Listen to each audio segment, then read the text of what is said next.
जी अस्सलाम वालेकुम। मेरा नाम है डॉक्टर नवीद अमान।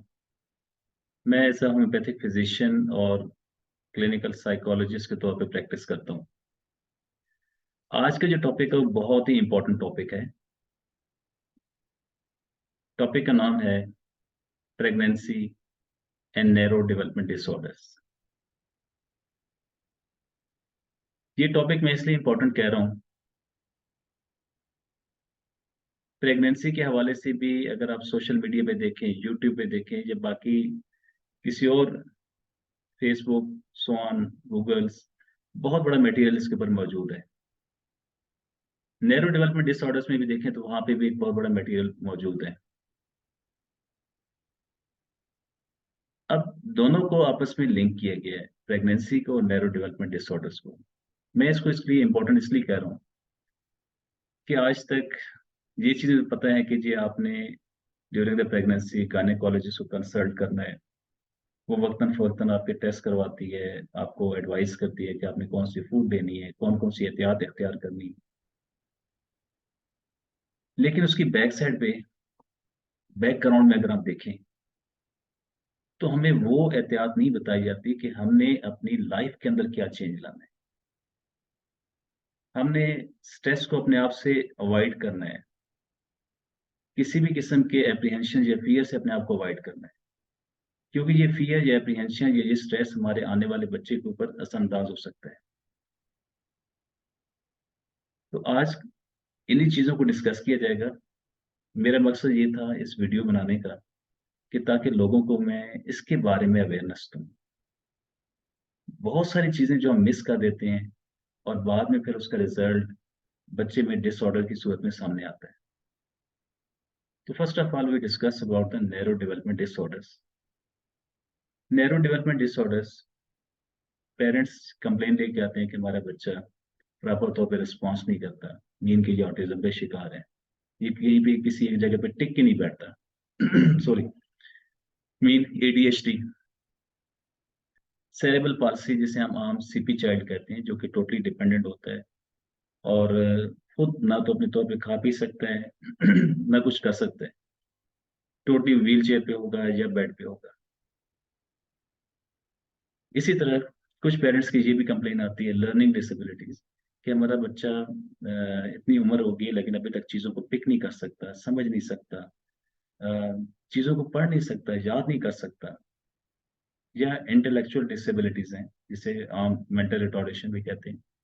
इसी तरह कुछ बच्चे पैदाइशी तौर पे गूंगे और बहरे पैदा होते हैं, जिन्हें हम इम्पेयरमेंट ऑफ हियरिंग और विजन कहते हैं। इसी तरह कुछ बच्चों में कंडक्ट डिसऑर्डर्स का मसला भी होता है। तो ये सब नैरो डेवलपमेंट डिसऑर्डर्स के जुमरे में आते हैं। इसी तरह अगर हम दूसरी तरफ देखें प्रेगनेंसी को, तो इन दोनों का आपस में बहुत क्लोज रिलेशन है, नैरो डेवलपमेंट डिसऑर्डर्स का प्रेगनेंसी के साथ। तो pregnancy is a event, an event which involves many somatic or psychological changes. Somatic कहते हैं बॉडी को। जब मेल और फीमेल आपस में मिलते हैं, कपल आपस में मिलता है, मियाँ भी मिलते हैं, फर्टिलाइजेशन का प्रोसेस होता है और उसके बाद डेवलपमेंट स्टार्ट हो जाती है। वो डेवलपमेंट फिजिकल भी है और मेंटल भी है। जो कुछ माँ बाहर से परसीव कर रही होती है, सेम टू सेम वही चीजें बच्चे के दिमाग में वो प्रोग्रामिंग चल रही होती है। तो बच्चे की जो तरबियत, हम ये कहते हैं कि माँ पहली तरबियत गाह है, उसकी तरबियत, उसकी प्रोग्रामिंग, ब्रेन की जो प्रोग्रामिंग है वो उसी वक्त स्टार्ट हो जाती है जब फर्टिलाइजेशन हो जाती है तो हमारे पास जब माँ या बाप या पेरेंट्स ये कंप्लेन लेके आते हैं, मेरे पास क्या है, कई डॉक्टर्स के पास जाते होंगे, तो अमूमन जब हम उनसे हम हिस्ट्री लेते हैं कि ड्यूरिंग द प्रेगनेंसी आपकी लाइफ में ऐसा क्या चल रहा था, क्या स्ट्रेस चल रहा था,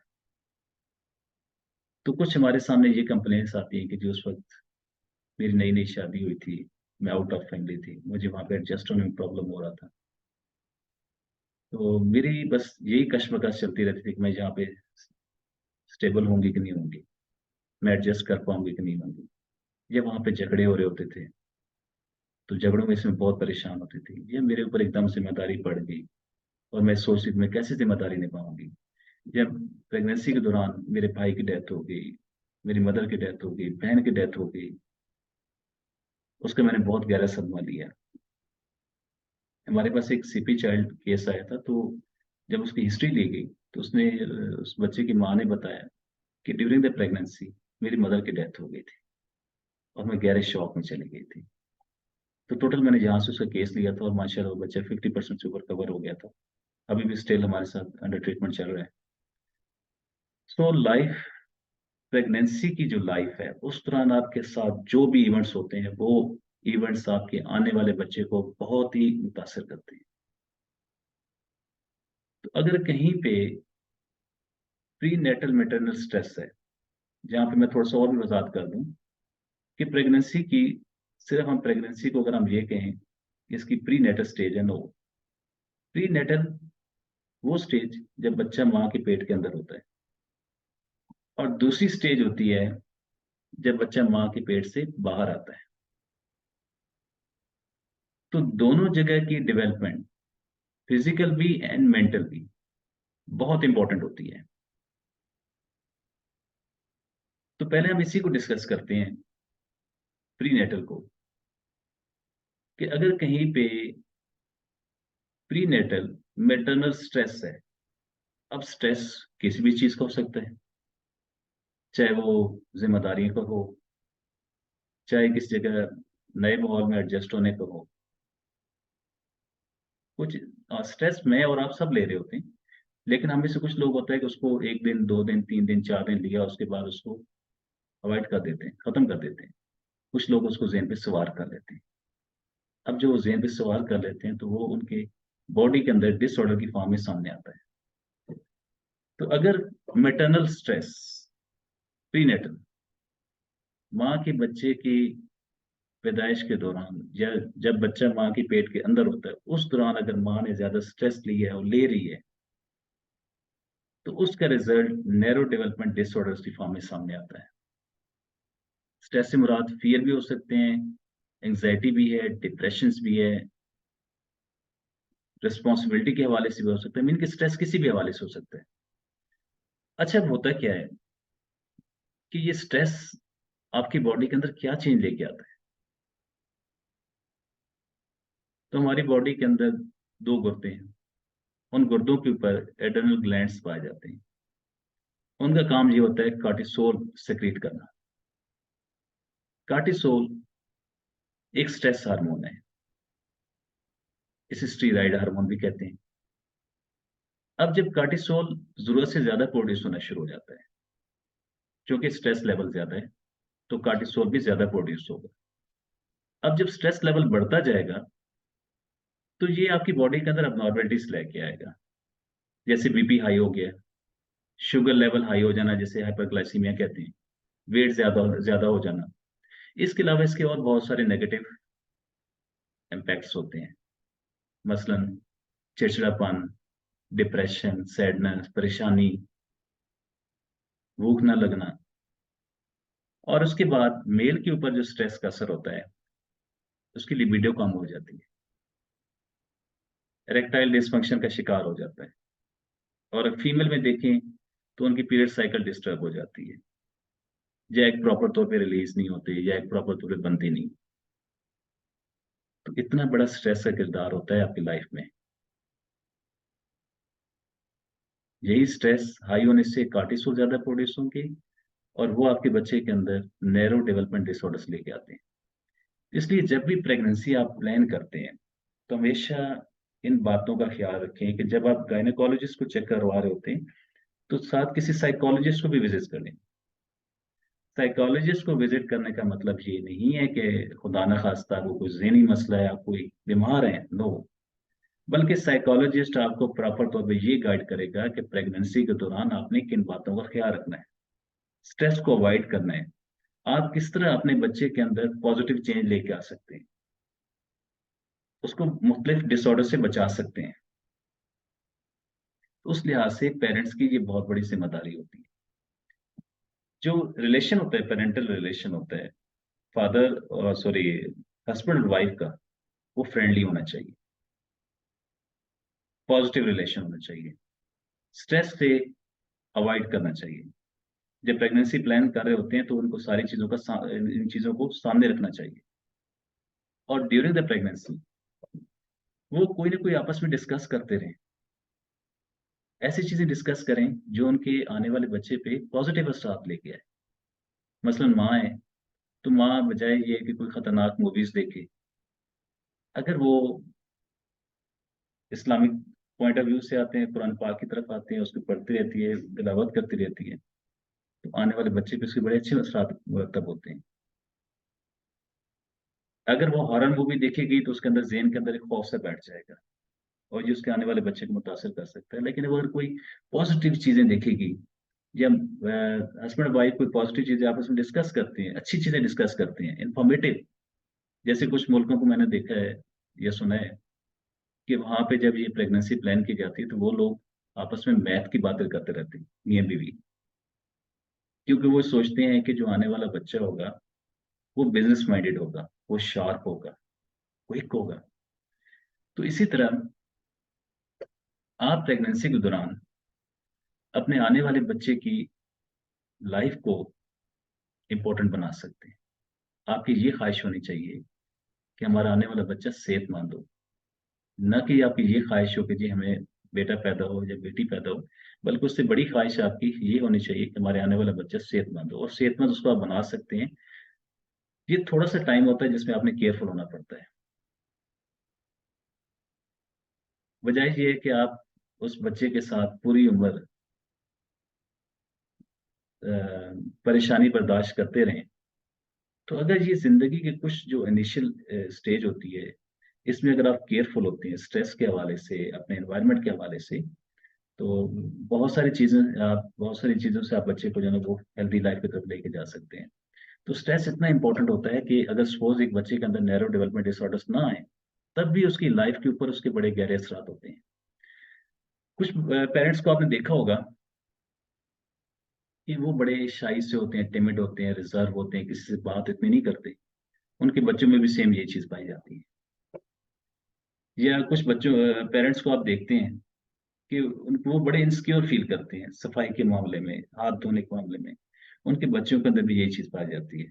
वो भी एक्सीडेंट प्रोन होते हैं, उनको फ़ियर ऑफ एक्सीडेंट होता है, क्योंकि बैक पे उनके जो फादर हैं, उनके अंदर ये चीज़ पाई जाती है, जो मदर में ये चीज़ पाई जाती है। तो बच्चा वही कुछ चीज़ अपने अंदर प्रोग्राम कर रहा होता है, जो कुछ वो बाहर से पर्सीव कर रहा होता है। इसी तरह कुछ फीमेल्स हमें ये भी कहती हैं, या उनका वर्जन आता है कि जी हमारे, जब उनसे पूछते हैं किसी किस्म का आपके अंदर एप्रीहेंशन पाया जाता है या वो बार-बार उसके अंदर मिसकैरेजेस हो रहे होते हैं फीमेल्स में, तो आप उसके बैक पे अगर रीज़न देखें तो वो कहते हैं कि जी मेरी जो पड़ोसी थी, उसका बेटा फ़ौत हुआ था, तो मेरे भी ज़हन में ये आ रहा था कि मेरा बेटा भी फ़ौत ना हो जाए। या मेरी जो साथ पड़ोसन थी उसका बेटा माज़ूर पैदा हुआ, तो मेरे भी ज़हन में ये आ रहा था कि मेरा बेटा भी माज़ूर ना हो। अब बेसिकली प्रेगनेंसी के दौरान इस किस्म के जो एप्रीहेंशंस होते हैं, ये आपके बच्चे के अंदर जाके डिसऑर्डर प्रोड्यूस कर देते हैं। उसके ब्रेन को डिसऑर्डर कर देते हैं और उसका रिज़ल्ट होता है नैरो डेवलपमेंट डिसऑर्डर की सूरत में। इसके बाद हम नेक्स्ट चलते हैं जी, आफ्टर द प्रेगनेंसी। फिर आफ्टर द प्रेगनेंसी जाने से पहले, सॉरी, मैं आपको एक और भी प्रेगनेंसी के हवाले से टिप्स दे दूँ। चूँकि हम जिस मुआशरे से बिलॉन्ग करते हैं, जिसमें ये आम सी चीज़ पाई जाती है, कुछ लोग प्रॉपर तौर पे फूड नहीं देते, हेल्दी फूड नहीं देते बीवी को, क्योंकि वे समझते हैं जी हम इसे खिला रहे हैं, फ्रूट्स नहीं देते, रिच फूड नहीं देते। तो बेसिकली हमेशा याद रखें कि आप जो फूड दे रहे हैं, हेल्दी ग़िज़ा दे रहे हैं, वो बीवी को नहीं दे रहे, बल्कि अपने आने वाले बच्चे को दे रहे हैं, उसको दे रहे हैं। प्रेगनेंसी के दौरान माँ को सबसे ज़्यादा प्रोटीन, आयरन, रिच फूड चाहिए होती है, और यही अगर आयरन या प्रोटीन उसको रिच फूड मिलेगी, तो जो आपका आने वाला बच्चा होगा उसकी प्रॉपर तौर पे डेवलपमेंट होगी, चाहे वो ब्रेन हो, चाहे वो बॉडी हो, प्रॉपर तौर पे वो डेवलप होगा। तो इसके अलावा माँ को ज़्यादा से ज़्यादा पानी का इस्तेमाल करना चाहिए, डाइटरी फाइबर इस्तेमाल करने चाहिए, लाइट फूड इस्तेमाल करनी चाहिए ताकि उसको कॉन्स्टिपेशन ना हो। इसके बाद नेक्स्ट हम चलते हैं आफ्टर द प्रेगनेंसी। देखिए आफ्टर द प्रेगनेंसी क्या है, वो पोस्ट नेटल स्टेज है। ये भी बहुत इंपॉर्टेंट स्टेज होती है क्योंकि कुछ माहिरीन, नफ्सियात के माहिरीन कहते हैं कि अगर आपने बच्चे के इनिशियल 3-4 साल उसको प्रॉपर तौर पे उसको ट्रेन किया, तो ये उसके 3-4 साल जो होती है, ये उसकी पर्सनैलिटी बनाने में अहम किरदार अदा करती है। वो मुख्तलिफ स्टेज होती हैं। अब ये जो स्टेज है ना, जिसमें आफ्टर द बर्थ, इम्पोर्टेंस को इसलिए कहूँगा कि अब कुछ पेरेंट्स ये कंप्लेन करते हैं कि देखिए मेरा बच्चा 8 साल का हो गया, 10 साल का हो गया, 11 साल का हो गया, अभी भी ये बिस्तर पे पेशाब कर देता है। तो अब क्यों हुआ ऐसे? रीज़न कि पेरेंट्स ने उस वक़्त उसको प्रॉपर तौर पे ट्रेन नहीं किया, जब वो 2 साल का या ढाई साल तक उसको वॉशरूम तक प्रॉपर उसको ट्रेन नहीं किया। और उसका रिज़ल्ट ये हुआ कि वो 11 साल, 12 साल या 15 साल का हो गया और बेड वेटिंग कर रहा है। इसी तरह कुछ बच्चों में ये कहा जाता है, पेरेंट्स ये कहते हैं कि जी हमारे बच्चे देखें ना, कोई लिहाज़ नहीं करते, उनको कोई शर्म नहीं होती, दूसरों के सामने कपड़े चेंज करना शुरू कर देते हैं। तो अब उसकी रीज़न क्या है कि आपने, अगर हम उसके बैकग्राउंड में जाएँ तो वहाँ पे आपने प्रॉपर तौर पे वो जो स्टेज थी उसकी 4 या 5 साल की, उसमें आपने प्रॉपर तौर उसको ट्रेन नहीं किया। देखिए बच्चा मासूम होता है, उसके सामने जो रोल मॉडल होगा, जो चीज़ उसके सामने प्रेज़ेंट की जाएगी, बच्चा वो पिक कर लेगा। अगर आप कहते हैं कि जी बच्चा हमारा बदतमीज़ है, दूसरों का अदब नहीं करता, अ, दूसरों के साथ लड़ाई झगड़ा करता है, तो उसकी बैकग्राउंड में सारे आप ही इन्वॉल्व होते हैं, पेरेंट्स ही इन्वॉल्व होते हैं। जब अगर एक हस्बैंड या फादर घर में एंटर होता है और घर वालों को अस्सलाम वालेकुम कहता है और बच्चा सुन रहा होता है, तो वो बच्चा उसको पिक करता है कि जी वाक़ई घर में दाखिल होते ही आदाब कहना चाहिए या अस्सलाम वालेकुम कहना चाहिए। इसी तरह जब आप अपनी फैमिली गेट टुगेदर जाते हैं और वहाँ पे सब लोगों को इनवाइट करते हैं, उसके बाद सब लोगों के साथ बड़े अच्छी तरीके से मिलते हैं, तो ये बच्चे ये चीज़ें पिक कर रहे होते हैं।